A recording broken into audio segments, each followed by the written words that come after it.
Dale Matthews Grants Pass. I have in my hand a 100-page document from the state of Oregon, the Oregon Government Ethics Commission. It's signed by the Assistant Attorney General of the state of Oregon. All three commissioners have been found guilty, as of Friday, of violating the Open Public Meetings Law. Are any of these folks present, either Ms. Walker, Mr. Hare, or Mr. Heck?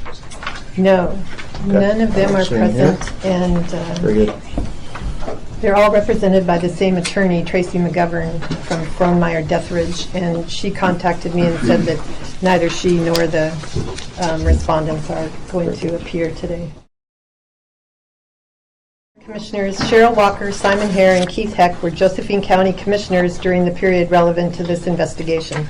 A preliminary review was conducted after a complaint was received alleging that the County Commissioners may have violated the executive session provisions of the Public Meetings Law. The Commission found cause to investigate on May 1st of this year after considering information developed in the preliminary review. The focus of the investigation was to determine if there was sufficient evidence to indicate the Commissioners participated in 5 executive sessions held in January and February of this year when topics not statutorily authorized for executive session were discussed. I've submitted the investigative reports to the Commissioners with a recommendation to make preliminary findings of 3 violations of ORS 192660 sub 2 for Commissioner Cheryl Walker and 4 violations of that same statute for Commissioners Hare and Heck. One of the interesting things about this case is that they have this sort of tendency to hold executive sessions and use as the purpose of the executive session sort of long ago pieces of advice, as though that kind of was the base, and then they could sort of build on that discussion. And I think it's similar to using the agenda item of matters from commissioners, that there was kind of a loose connection with the requirements of the executive session provisions for how they conducted executive sessions. They appeared to do them every single week, and they would continue to use, for example, a very old piece of legal advice as the guise for continuing to talk about something over and over again. And I think when Diane and I discussed it, we did not feel that met the requirements of the executive session provisions. If they want to talk about advice from legal counsel, then it needs to be on point for what the discussion is. No, I think that kind of covers it. It's kind of like when people go into executive session to confer with counsel about litigation, but they don't have any counsel. Motion to approve staff recommendations in matters 14, 15, and 16. Thank you, Commissioner Golden. Virginia. Commissioner Cover. Aye. Commissioner Golden. Aye. Commissioner Hooper. Aye. Commissioner Tomlin. Aye. Chair Montoya. Aye. Motion passes unanimously.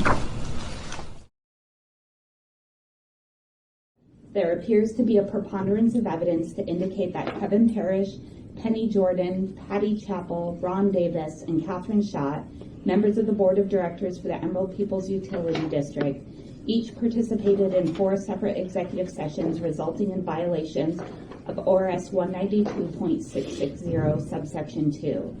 I've submitted the reports with the details of the investigation and the recommendations to make preliminary findings of violations of ORS 192.660 subsection 2.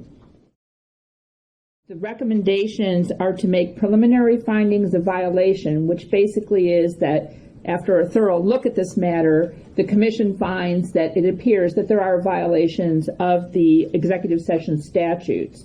If the Commission proceeds with that recommendation, then the matter can go a couple of different ways. Either the Commission staff and the respondents will resolve the cases through some sort of stipulated settlement, which is common, or that they would be entitled to a contested case hearing. At this point, the Commission finishes with it in terms of its full investigation, and it moves on to one of those two routes. Okay. I'll move to adopt the staff recommendation. Virginia, would you call the roll, please? Commissioner Kober, Aye. Commissioner Golden, Aye. Commissioner Hooper, Aye. Commissioner Kramer, Aye. Commissioner Tomlin, Aye. Chair Montoya. Aye. Motion passes unanimously. We have it. Mr. Davis, the staff will be in touch with you here shortly to see, at least with respect to yourself, how you wish to proceed.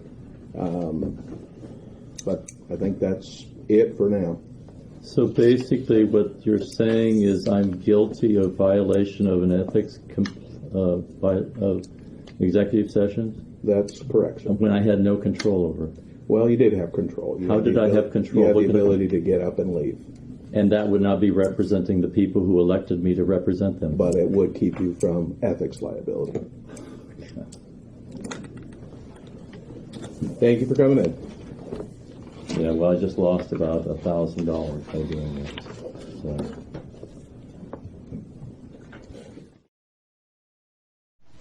This was a long time coming from the state because they don't like to find anybody guilty of anything. Pick the microphone up a little bit. Yeah, thank you. Yeah.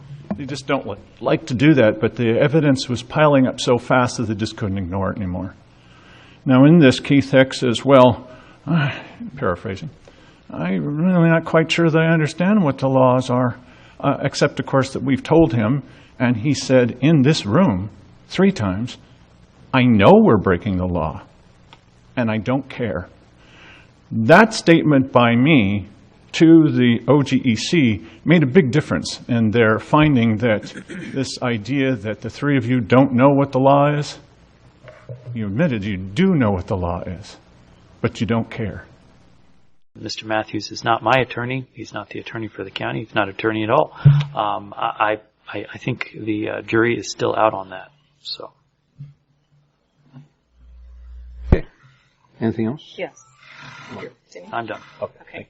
As a matter of fact, I checked into it yesterday. There was an Ethics Commission panel convened on Friday, and they had a report from one of their inside investigators who recommended that they go forward with a continued investigation and a potential contested case hearing. No one has been declared guilty of anything.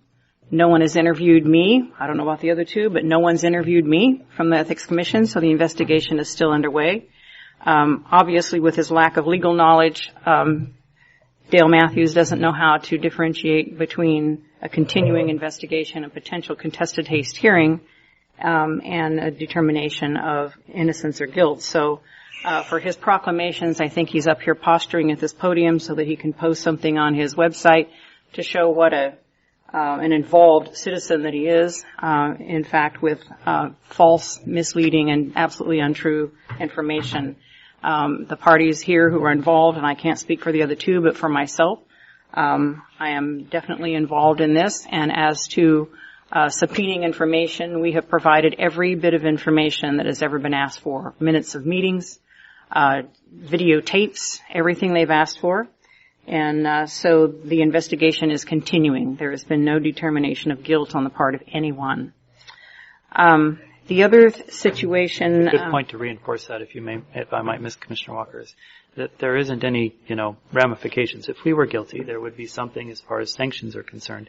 And that hasn't been determined, I think, by Mr. Matthews' own testimony. And so without that, it's pretty evident that there is not a guilty verdict in this or innocent. It's just a if there was any violation, and it's not a guilty as far as a crime, if there were any violation, there are negotiated type things of whether it's a sanction, whether it's a monetary or a letter, but we aren't even to that point. As I said, no one from the state has interviewed us. We've not had any opportunity for a hearing as yet. I understand that may be the next step.